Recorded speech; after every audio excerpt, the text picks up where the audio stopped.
Sensitivity is pure power. The nature of consciousness as mind, as energy, is the quality of sensing, pure intimacy with and as what is. So with Pitru Paksha right now, where we are, with Equinox coming up, and then of course the Navaratri, all of that, we are at a very pivotal space and time. Yeah, and where this is coming up a lot about sensing. So I wanted to kind of share what's been brewing in the field with so much coming up to be sensed.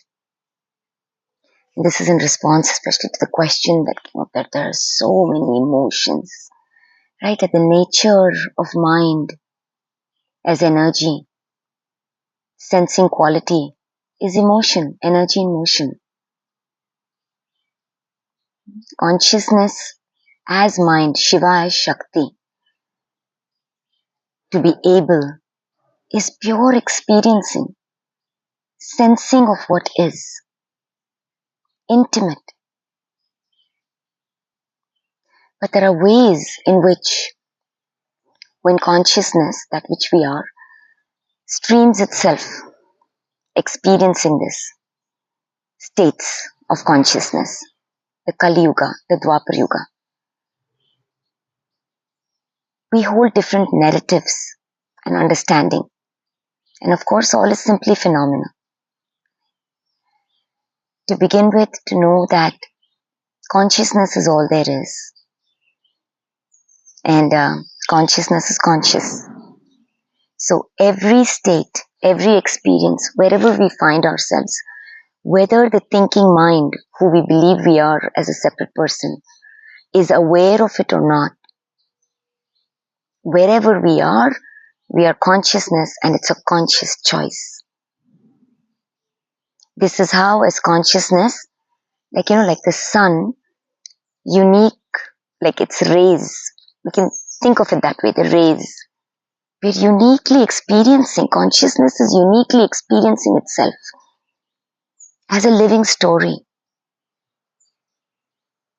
Yeah? And a story is only possible by forgetting that which we are and playing as conditions, as ideas.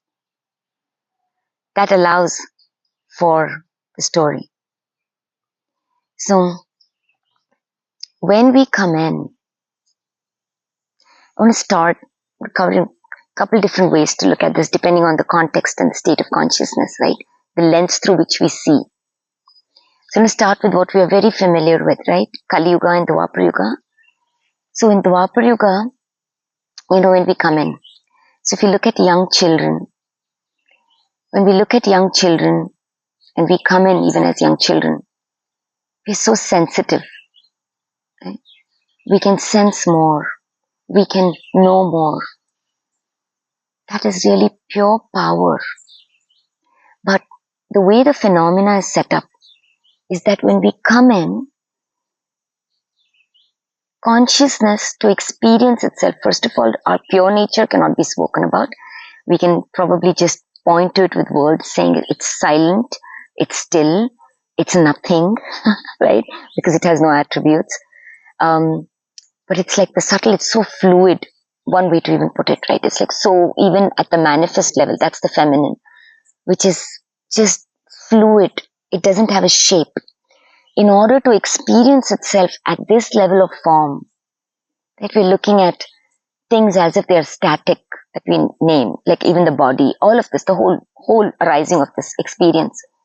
To experience ourselves as this, the consciousness, right? To experience this, we need to really vibrate at a low frequency that causes things to seem like it's still. That's the time-space reality. That's the third density time-space reality that we're experiencing. So when we come into this framework, a side effect, a natural side effect, what I mean by phenomena is everything's natural. It's nature. The minute I as consciousness, the I as consciousness starts vibrating at a certain frequency, that is what is experienced. It's simple as that. So that's why Shiva, through Shakti, through mind, experiences different infinite states of being and seeing and creating, living, all of that. So when when consciousness comes in at this vibration, dense vibration, to simply experience, I want to kind of name that as well. We have so many narratives that we've been caught in. We are conscious. It's a conscious choice. This is not, some people say, it's not a punishment. It's not a punishment. As consciousness, every state that I experience, every condition that I experience from this perspective, that's why it's equanimous. So when we come into this play as children, we forget. And that is a natural side effect of coming into these, what we would call as dense waters, to experience the play of separation. We forget ourselves. We forget who we really are. Right? But that sensitivity is there when we are younger. Now, we've streamed ourselves perfectly into a time-space reality, and all there is one. So we come into an environment naturally where we are sensing deeply, but the play that is on, right, the perceived outer, there is no outer, inner outer is the one being, but the play that is on in this density is the play of living only as the five senses, because that is what it means for us to come into this dense play. So what happens is we become identified as the only awareness now at a denser level. Right? The nature of consciousness is to be conscious, awareness. But here at the denser level, as I think about it, if you're a visual, right, like me, that's how it flows, coming into like murky waters, when you're into dense and murky waters, when we come into murky waters, right, we automatically see our way of sensing changes, right? We know that our eyes can't see now. We don't have that much clarity. So now we have, like, immediately our hands go up and we are slower, right? The pace becomes slower, our experience of time and space. And we're like walking slowly. Now there are different senses that become more active, right? Because the other senses do not help us navigate. That's exactly the phenomena in this Kali Yuga and Dwapar Yuga. Right? Our five senses only become active. The other senses kind of become less. That allows for the experience. And with that, it's a complete package. With that, naturally, awareness, five sensory, belongs to this body. Right? The eyes, the way that it sees, it projects outside. These senses are sensing as a projection from outside. So the inside-outside play begins. We are identified as the body. Right? And as long as consciousness is vibrating at this level, the denser level of thoughts start. It's like a electromagnetic field. So the thoughts that are coming forth, these thoughts become like as if they're my thoughts. That becomes the experience. And of course, because we're in an environment where we are all experiencing this same thing, there are no others, by the way, there's no this thing, but it appears like that, right? Like one consciousness allows for that play, for relating. That's the conditioning. We get conditioned because we've forgotten who we are. That allows us to play the game of Kali Yuga and Dwapar Yuga. So we are now completely forgotten, even as children. And so for when we are young, or even otherwise when we are sensitive, right? Some of us, we've come and we're still in touch with our deep sensing quality. It becomes overwhelming. And we don't know how to make meaning of it when we are very young. Right? We can sense everything, but of course there's no proof for it, right? Because the world that we live in demands, like, what is the proof for it? We can't see it, we can't touch it, we can't taste it, we can't point it out, but you know what, I feel it. Yeah, we feel it. But, we've come in for an experience in a world where it has no space at that time to know where to put these emotions. So if you have come into an environment, of course, everything is a degree, right? Depending on where. That's why no one person, perceived person or stream of consciousness is experiencing life in the same way. We are all living our own reality. All there is to reality is experience the world. So we come in, and depending on the environment that we have chosen for ourselves, remember that there are no others. This is very, very key to know, which we are not aware of when we're in Dwapar Yuga, right? We come into an environment where the perceived others are perfectly playing the part that needs to be played. So we are here, and if you're in an environment where really there is no space for this deep sensitivity to be understood, to be seen in the right light, and that plays on, then naturally those are the conditions that we take in. We put that in the back burner, and this is where, we forget how to feel into our inner voice and trust that. Because this is deeper sensing. This inner voice is not the loud voice of the mind. Right? And this voice gets louder because then we go through life, right? Go through life just with the intellectual and logical mind. That's part of the play. That's the masculine dominant play that is of Kali Yuga and Dwapar Yuga. Right? Consciousness experiences this state of being, this state of body-mind world. Yeah, because nothing, you kind of name this, right? Mind is existence. Consciousness experiences existing through and as the mind. So can you imagine that everything that's why is valid, and if it's existing, it's offering a way of sensing and being. So we came here to experience this in our own way, right? Wherever you might relatively find yourself in this, there are degrees to this, right? But as children, as you can imagine, this sensitivity, so I'm going to go back a little bit. When we are very young, there's no fragmentation. Have you seen young children? When we see, young children, or if we even remember our own thing, there's no fragmentation between this reality, or when we are simply being and imagining and dreaming, that is equally real for us, our dream state, or when we are even sleeping and dreaming, or any state, there's no fragmentation of an idea that this is real and this is not so real and this is not real at all. That doesn't exist, because as consciousness, our nature is equanimity. Wherever we are, that awareness, that is our reality. Everything moves in that. These states move in that. The waking state, the dream state, whatever we might name it. But what happens as we start to grow up? This is still about 7, right? Even if you look at the studies that have been done on brain waves, right? The beta, the theta, the delta, those states, right? The gamma states. If you look at it, the theta state, right? At least that's what's coming up. Not sure. So theta state, I think, is when we are very young.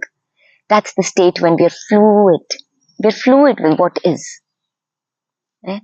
But as we start growing up, especially beyond 7, these are key points, right? Points in our experience of being a person, if you take it to the level of the person. So we are taught, come into reality, Mr. or Miss. Can be in your dream world. Right? Because that's not real. That's fantasy, that's whatever. There's a place for that. But I'm saying we are natural phenomena, right? This is real. We need to come into the real world. We need to become adults. And what does that mean? That we need to live the life, by looking at what is on the outside, which is all a framework which is set up by the separate self, which is identified with the body. That means we are born and we are going to die, and we are living only as a past and future. I've shared quite a bit about this. Living as a future, there is, we need to get to some place, and this identity itself, and I want to kind of name this is coming up at this time because root chakra, the lower chakra activations are happening right now. So if you're feeling deeply sensitive, this is in response to every conversation that is coming up that we are feeling within ourselves as well, which is like, this is the time we deepen into deeper sensitivity. That's why it's the time with Navratri coming of bringing more of the divine feminine, the subtle sensing that is power. But because the narrative that we have taken on from the Dwapar Yuga world, part of the phenomena, is that because there is no place for these emotions, there is no place for this kind of sensitivity, we don't understand the power of this sensitivity. Whenever emotions come up, we think there is something going wrong. And especially if we live in an environment, which is what we have chosen in that sense, where perhaps others around us don't know how to hold these emotions. We don't know that, therefore, right? We are not fully there yet. We don't know how to hold our emotions.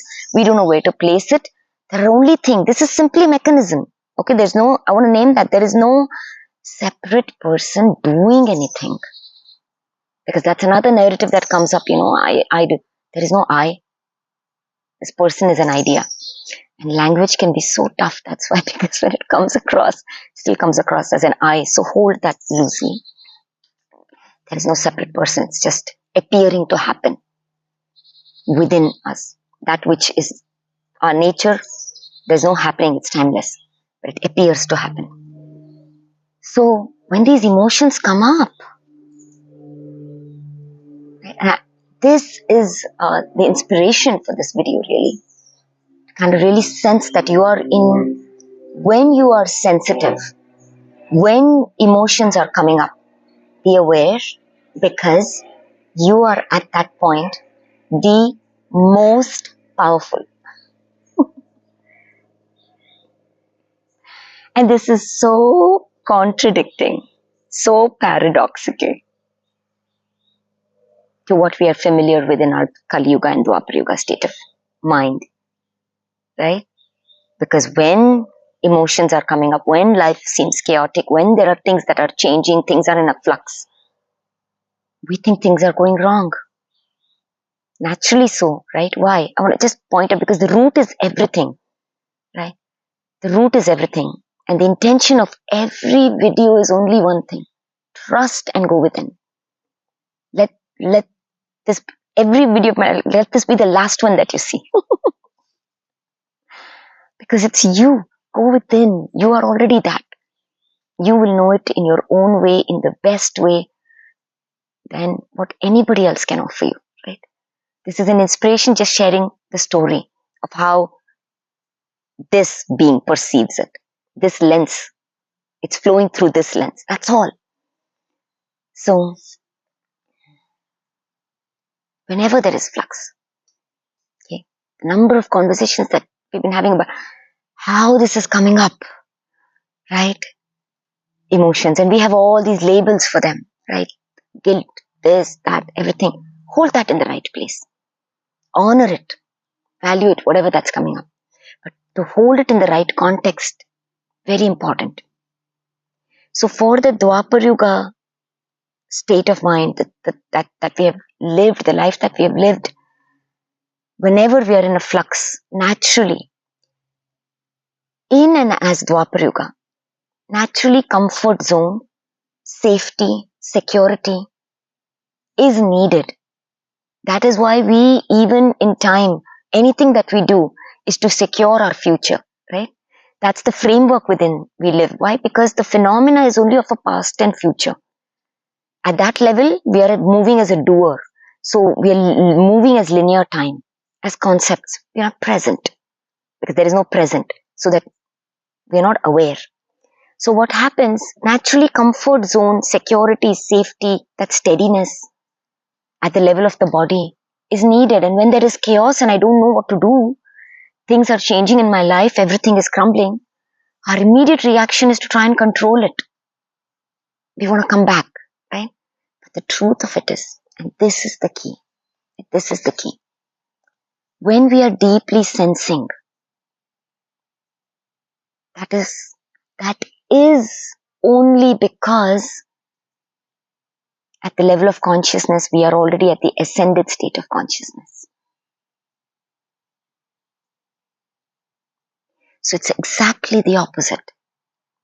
Our ability to sense everything that is coming up, our ability to perceive, right? Even at the level of the world, right? The collective, if you look at it, all that is coming up on the surface, it always was there. We were living it. The self as it, nothing happens on the outside. The self is this one being, right? But looking at it from at the level of the body, the minute the vibration as this stream changes, its world seems to change. So when we were in Kali Yuga, Dwapar Yuga, the whole phenomena of the world was that, we were living that way of being as the dual, as the separate self. And we came to experience, right? When we are in it, we are tasting it. There's no issues. But as soon as the state of the mind, consciousness starts vibrating, it has its unique pace, starts vibrating. That's when on some topic or another, things don't work anymore. The logical, intellectual mind that would work before, in this case, is not working. Right? In this case, I can see it's like, and that only happens because now we are vibrating at a higher state. I really want to, that's why I bring it to this seeking thing. Right? We are seekers. Most of the time we are seeking from that framework of the personal mind. Again, natural phenomena, right? We think, oh my God, I'm seeking, I want to know. And sometimes we don't even know what we want to know, but we just feel it. It's so difficult to even name these things, put words to these things, right? It's a deep part of our internal inner life that has no words, Somebody was asking, like, have you been a seeker? Who knows how long we seek? It's all simply happening. Really don't know. So,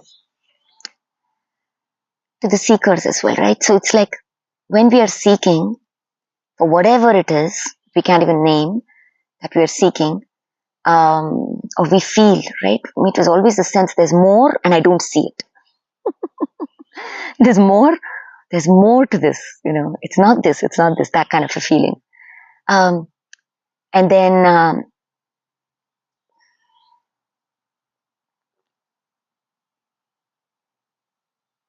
we think if we do this practice, we do that, all of that. It's all part of the play, valid. That I have to awaken. The truth is that the momentum of consciousness seeking itself, whether we experience it at the level of the person, wherever you might find yourself, or at the level of the world that we see right now, where everybody's questioning and seeking and looking for solutions, speaking about the new world, all that is happening because consciousness is already living at an ascended state of consciousness. Treta Yuga, Satyuga paradigm. Consciousness is primary. It is only after a vibration changes that the known mind has the ability to even perceive any change. At the level of the known mind, it thinks, it knows, it only knows its five sensory world or wherever its sensing level is. There's much more happening.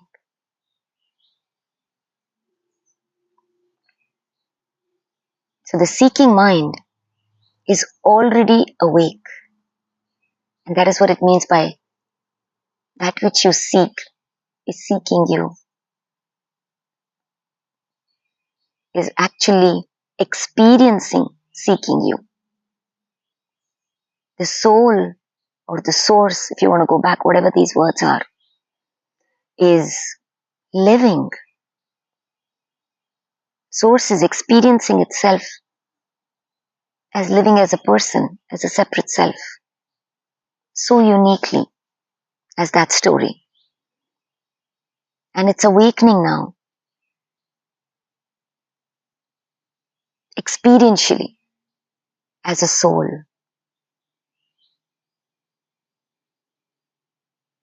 So that is why when we sense more, we are sensing more of ourselves. We're sensing more of ourselves. And what I really mean by that is the quality of sensing. And that's when these stories come up that we have held as conditions. That is of the old self. Allow it to come up. Allow it to be. Simply observe. Sakshi Bhava. That is the thing through the Samudra Manthan. That is the thing through the Samudra Manthan. Allow it to come up. To be able to see it itself is to know that I am the space within which this arises. I'm the timeless within which these plays of time are happening. And that means being okay even when we're not able to hold it or have space for it. Trusting our own pace. Trusting our own way. Because this phenomena as mind is the way. I am the way. I am the path.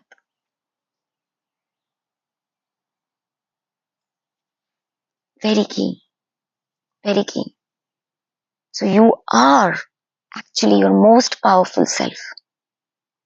When you're feeling this, otherwise they're hidden inside and you're living as that. Natural phenomena.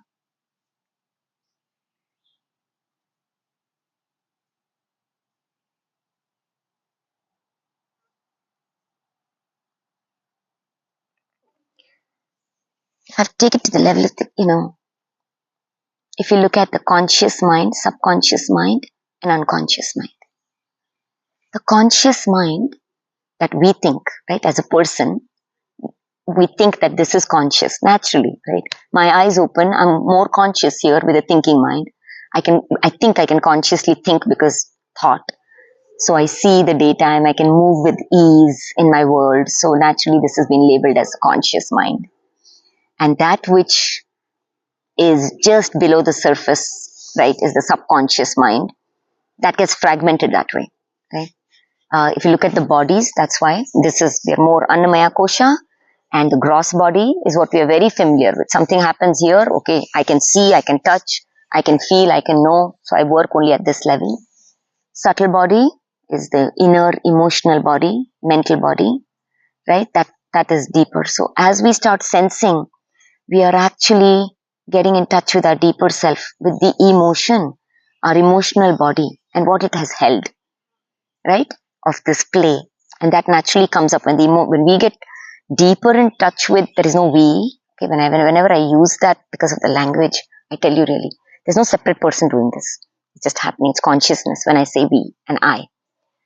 So when consciousness gets to be the emotional body, naturally the old energy in motion has to come up to be released. Right? So subtle body and soul. Look at it that way, soul. So we get fluid. So the fragmentation of what is reality starts to meld.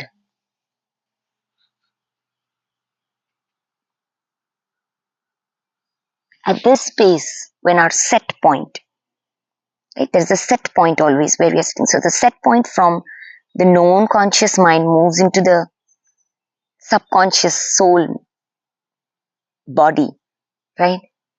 What is the soul? The soul is more fluid, right? It's consciousness, is how I experience it. It's an essence. It's the sensing quality. You really don't see it at the level of form anymore. You really start seeing each quality of each form. There's no difference between a person or a tree. And when you get in touch with, or anything, you don't look at forms at all. That kind of just goes away. And then you just become one. That it's so fluid as consciousness. Everything becomes a portal.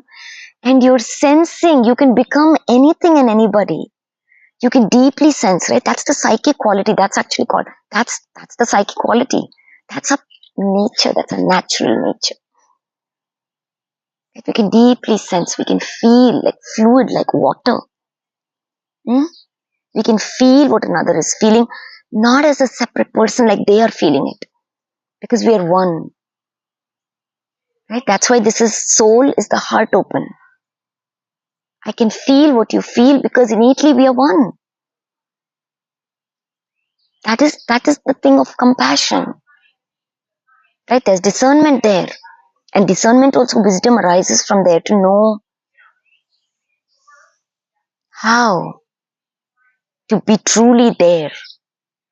It doesn't come from the thinking mind, right? It doesn't come from the thinking mind. It comes from that emptiness. Do I need to say something? Do I need to be silent and simply hold space? Do I even need to walk away because that is needed?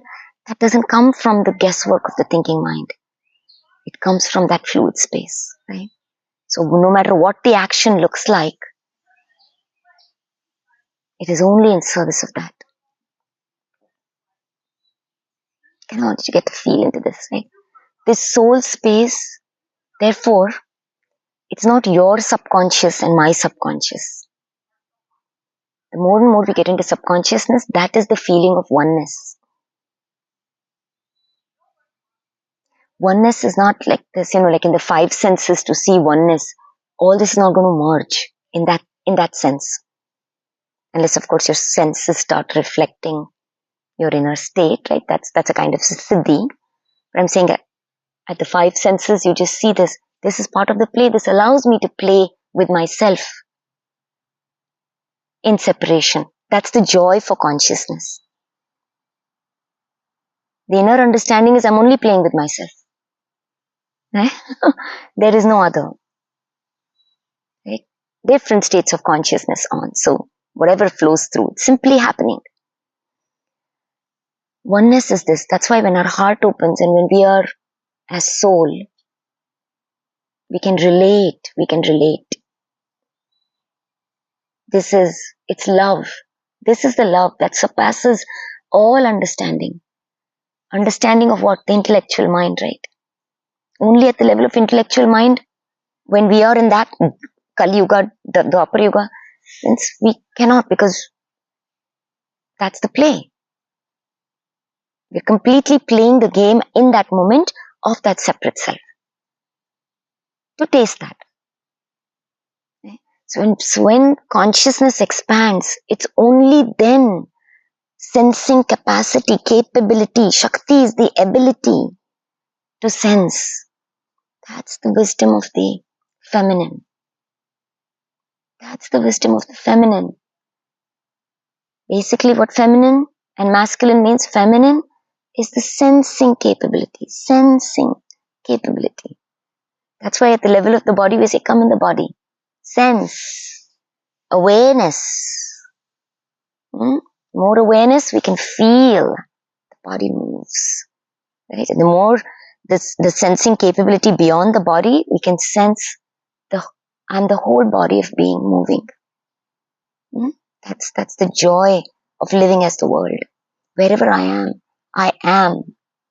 Everything is moving. The tree is not apart from me. The sun is not apart from me. The breeze is not apart from me. I'm dancing. That's the heart opening.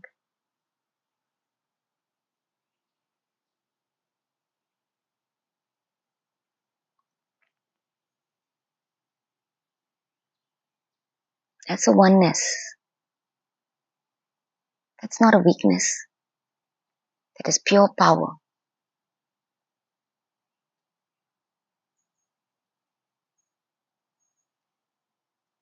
This is coming up because this has come up in a question.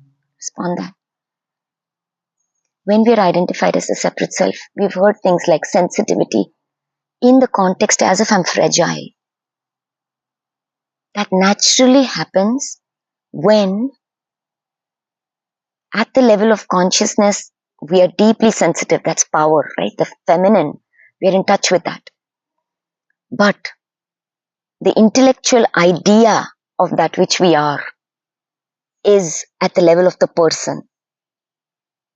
So it's like that kind of power is moving through a small hole. So we get overwhelmed. And that is when we feel this kind of sensing I cannot manage, I cannot hold because the identity is so small. The world seems overwhelming, and that's when we say we're fragile. That is sheer power. When we let go of the identity and allow ourselves to feel into that, naturally happens, right? For that we need safe spaces. We need to give ourselves the time, trust ourselves and our deep sensitivity. Trust it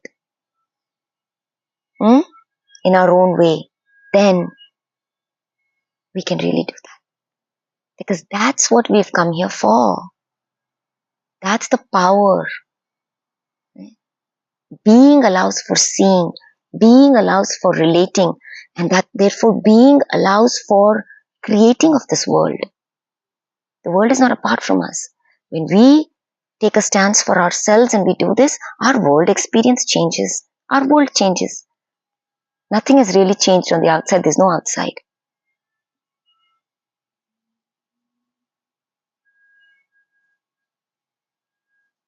So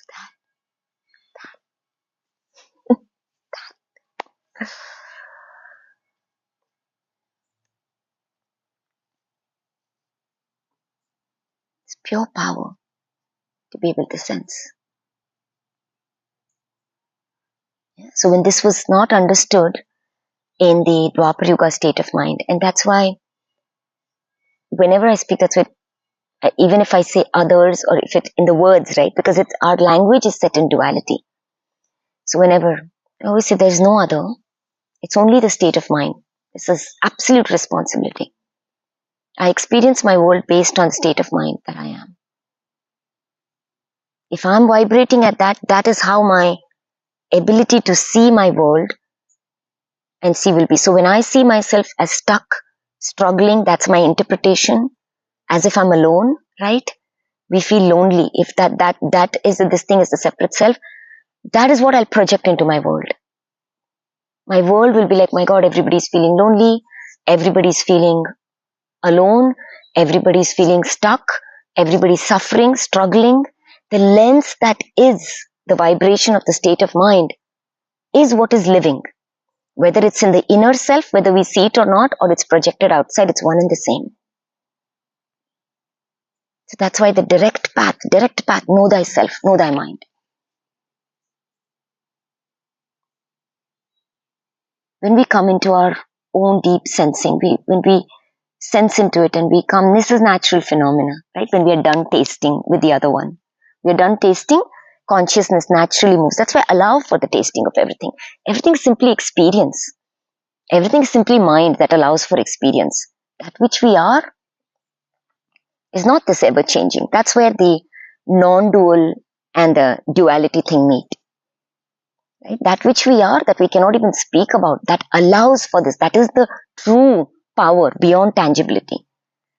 That true mind is moving. We can only go till the one mind, right? But that still is the mind. That's Shakti. That which we are, we don't even know what we don't know. So we know that it's natural phenomena. So you taste whatever there is, you feel whatever there is, yeah, and then we move. And then, as we come into our deeper sensing, then when we come into our own power and our ability, we naturally see the power in the world. Each form is like living power in its own unique way. Each one, you see the power in each one. You see the capability in each one. This is where you see the gifts, unique gifts in each one, and what they are bringing forth into the world. Very different it looks, right? I always share this. When you start seeing, it's so beautiful to see how some have this ability to hold space. Oh my God. So beautifully. So beautifully. And then some have the ability to feel into energy and heal. That we're never doing, nothing is happening on the outside.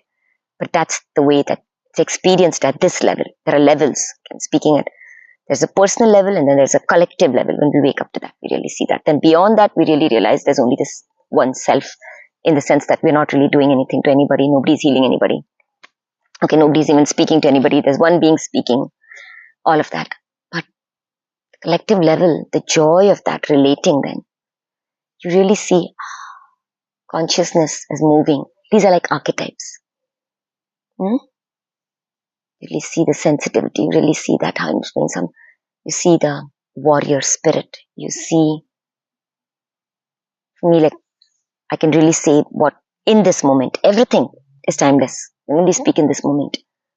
Then you really start even sensing what is flowing through this body that you believe is you as consciousness. The known mind now shifts to sensing and seeing. That's your waking up to your own purpose. So this time in Pitru Paksha is all of that. And I want to name something here. That's why.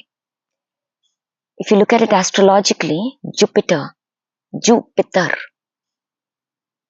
Tattva, that is the Guru, the paternal Jupiter, Pitru Paksha. Right now, that Guru Tattva within us is leading us. Trust that. Pitru Paksha is at that time when that aspect of us at the elemental energetic level gets activated. Trust that it's leading you. So for me, the way that I was really sensing, I sense Saturn and Brahaspati, Jupiter, right? It's like wisdom. So the gates are open. All of that you really sense because that when the gate is open and the Saturn, Jupiter open the gate, that's when Uranus, right? And all of that, the outer generational thing opens up. You move into, I'll put the Kali video up again. You can really sense. That's when we move into the subtle and the soul body, right? The fourth density, fifth density, all that. I can really sense that what is coming through is this flowing, this seeing of what possibility exists. How each of us is this beauty of a living possibility. It has nothing to do with where the body, in that sense, right, comes from, what age it is, where we are nothing. It's just this living energy coming through. Sense yourself as that. You hold gifts in a unique way that nobody else holds. In any given moment, everything is changing. Sense that.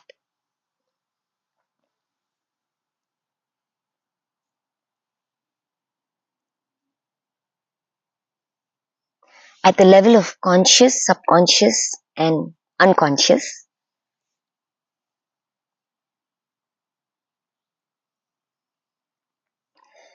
we're very familiar with our conscious known mind, right? That as we start coming in, we allow for the emotions, we be with the emotions. Our subtle body, subconscious, gets activated. That becomes our set point, right? Deeply sensing. And that we know sensing means intimacy, right? Allows for intimacy. So there's no you, me, wherever we are. And when that set point actually happens, we move as the collective. There's no individual. We move, and that's when you see our purpose becomes the purpose of the world, right? It's not a personal agenda. So we move as the world. So that collective level, when that starts to happen, our set point is at the subconscious level. There's no fragmentation because this is the water-like state. This is the water-like state. I'll put the chart of that at the end of this video. If you're interested, take a look at that. That's what came through, and we can really see the whole phenomena as the koshas of the body of being, right? How we are as a person, and that same body we think with the koshas. When the set point changes to soul, the body of being, and the subtle body, everything changes now to the yugas. We're always in the center. We're always in the center. The empty center, that's why. We become fluid, and then the unconscious that is actually truly conscious. That is our true nature, the unknown, the empty, the timeless. So this is all a play of time space.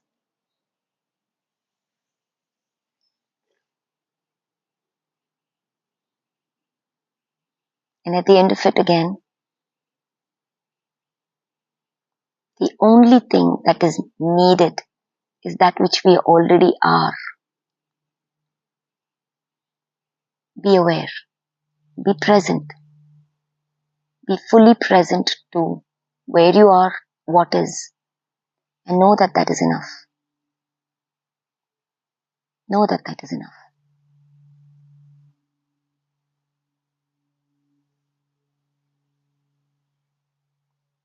There is no linear time, or rather, linear time is only for when we pick the thought up and we play. And that has a place, of course, right? When we are in this body here, that has its place. If you don't need to pick it, then just simply be. Simply be. Allow. Allow for whatever is. I want to give you one of the examples that came up for me. One of the first memorable books that I really read, which I have shared with so many people, was Michael Singer's book, The Untethered Soul. Yeah. Then he wrote another brilliant book, The Surrender Experiment. But for me, that book, The Untethered Soul, at that point, was so moving. It kind of really gave me a glimpse, right, when I was seeking. And then what happened is I got to know that when he wrote that book, okay, I'm not sure now if it was that book or his second book, I'm not sure. He was going through one of the most craziest times.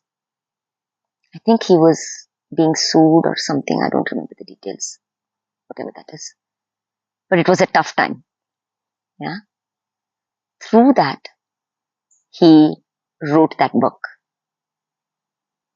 And really gave me a glimpse at that point of that rooted steadiness. When we are timeless, here, now, steady. Because that's actually, in many ways, when we really sense into it, all we are asked is to be here, to be timeless, to attend to what is there in front of us. I also want to name that one of the, I can't seem to find that. It's a little piece, excerpt that somebody had posted years ago. And you know how these things stay with you sometimes? Or they come back, they don't stay. Because I don't think anymore. But they come back at the right time, like it's coming now. The story about this Native American story, where there was a lot of chaos happening in the world, and this little girl comes in to speak to her grandmother, and then her grandmother tells her to come sit, and she says, I'll comb your hair, and I'll braid your hair, sit here and just be present. And the girl, I think, is asking, what do I do? You know, this world, there's so much happening. She says, just come, be here. Whenever things are happening that you see, the first thing to do is just to be present. Let's just fully be present. Let me braid your hair. Let us cook food together. Let us just be present. Let's be here. And that seems so contradicting, right, to our thinking mind that's going everywhere. That is coming into the now. When we are in the now, we are capable. That is where our point of power is, as we know. The present moment. Here, now. Fully here. What is needed. Then as awareness, I am that in which this play of time happens. As I move from one state, one yuga to another, the samudra manthan, the storm happens. That storm happens in me. I am that. I become that space. That is becoming akasha. I don't get pulled in with the storm. I am the space. Because I am, happening is even possible. When we stand in that, we are steady beyond the level of the body. And all this is coming up because we are in that right now. We are an ascended state of consciousness. We are awake, we are aware. We are in the Treta Satyuga paradigm. We are the living love of Sophia Christ consciousness. This is the golden age. This is the age of Aquarius. We are air and fluid, water-like quality.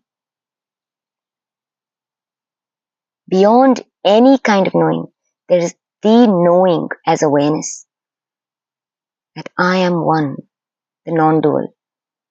All is one. That is the fuel, that is the Agni. That is burning. And that is the activation of the root chakra right now. And the Swadhisthana. You see the root chakra as the fire. Like if you're looking, we are getting cooked. That's what it's called, right? When these kind of things happen, the steam rises. How? When it's getting heated, right? So the root chakra, Ganapati, Ganesh Chaturthi, is the root chakra. Mooladhara. It's the Moola, it's the source.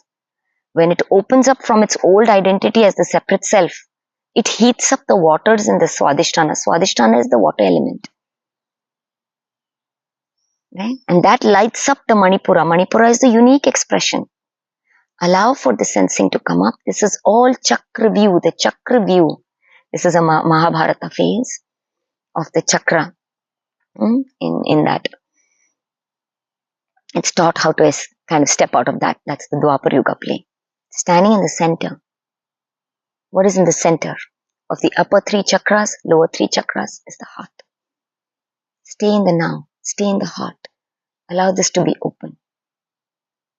This Manipura then shines and radiates as a unique expression. It doesn't come from a concept. It's fluid. It'll flow as whatever. It arises from the timeless. The heart, that's the feminine. Our throat chakra is getting activated at this point because that's the one cycle, Manipura and throat. That's the Treta Yuga cycle. Satyuga is the heart. When Swadhisthana gets activated, root chakra gets activated, even more because it's all cycles within cycles, right? Energy is fluid. It doesn't have separate demarcations, right? It doesn't have that. So root chakra, crown chakra is one. Let's get Swadhisthana waters as it starts clearing up. It's all coming up. When we allow it to come up, that is standing Samudra Manthan, Shiva, third eye. Third eye is to stand as Shiva. Observe it. See beyond the separate self narration that you might be giving it. If it limits you, then that is not you. If the story limits you, that is not you. Period. Observe. What is the nature of the mind that is giving it that story? Just observe. And then that clarity, right, that's the Dwapar Yuga cycle, Swadhisthana, and this activates the Treta Yuga cycle, the throat and the Manipura, heart open, Satyuga cycle. We are all there. There is no time. Pitru Paksha, which as the Dwapar Yuga, we look at, and Kali Yuga, we look at it at the framework of our personal lineage, ancestral lineage. We honor what is in this body is our ancestral lineage, right? Beliefs, the conditions that's carried from our parents, from our grandparents, and even more, so many generations. The word tarpanam, we do tarpanam. It actually means fulfillment, satisfaction. It is resting, coming to peace by seeing the nature. So at the Dwapar Yuga level, that's why these mantras were chanted. We do it in water. We give these offerings. Because at this time, the mind is already sensitive. It's happening. That's nature. Right? Our elders knew that.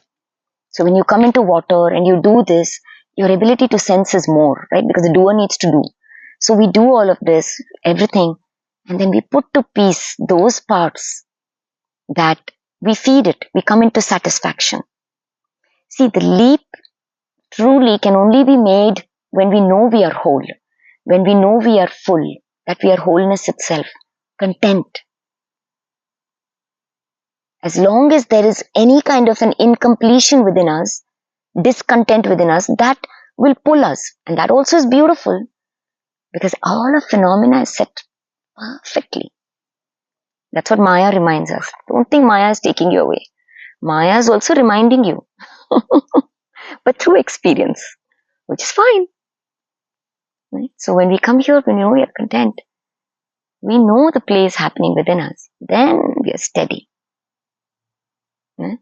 So however it flows, that is why it's play. Play. And we truly can play consciously, which is called as conscious creation or whatever, is when we know this. I am that within which time plays. I taste time. So Tarpanam at the Dwapar Yuga level, this is for the Pitru Paksha. That's why I'm saying Equinox, right, at balance point. For the Dwapar Yuga, equal day, equal night. This is energy. On equinox, just be, meditate, come together. That kind of an energy, equinox. After which the winter. So if you look at the phase of Dakshinayana, I just want to mention this as it's coming up. The phase of Dakshinayana can be looked at that. The equinox, Pitru Paksha is the center point, right? It's the center point. And after that in the winter, that's why if completely we empty ourselves, which is already happening, that's why please allow, the best that you can wherever you are. It's anyway happening. You're not doing anything. Just these words can help if it reaches you to perfectly. Everything is perfect. You meet there. So beyond this then, in the winter, when we really dissolve, right, when we are empty, that is the seeds of the new being put forth. And I'm speaking again at the level of linear time, okay, for January. So that if you're timeless, then every moment is your cycle. Every breath in is Uttarayana, every breath out is Dakshinayana. Right? We can play at any level of cycle, wherever we find ourselves. So this is the wisdom of the Pitru Paksha. What do we consider our lineage? It's naturally a play of the linear mind. Yeah? In every moment, when we become present and come into the now, if we don't pick the mind that plays at the level of linearity, then we can still be here. We are still here. And every moment, even beyond that, right, awareness is what it is. Perfection. Now we don't need to move into a past or a future by fragmenting it. All happens in me, as me, within me. I am life. This is being as the one mind. Much love. As we know in the subtle and the subconscious, this thing, that's why I just want to name this because this was coming up in the question. If you ever feel that you're doing this alone, you're not. You can never be alone. That is the illusion of disconnection is play of the Dwapar Yuga state, the remnants of it that might be remaining. As each of us rise and hold this and this thing, we're not doing it just for ourselves. Each light that pours in lights the whole world. Right? That's why I say we are part of the wave. If you look at it that way, we are the ocean, part of the wave. The wave is moving. It'll move. It'll take each one who's doing this will take the wave along. The drop is part of the wave. And ultimately, of course, paradigm shift is knowing I'm not the drop in an ocean. I am the ocean itself.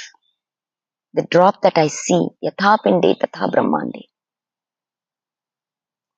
The ocean is within the drop. That's the paradox.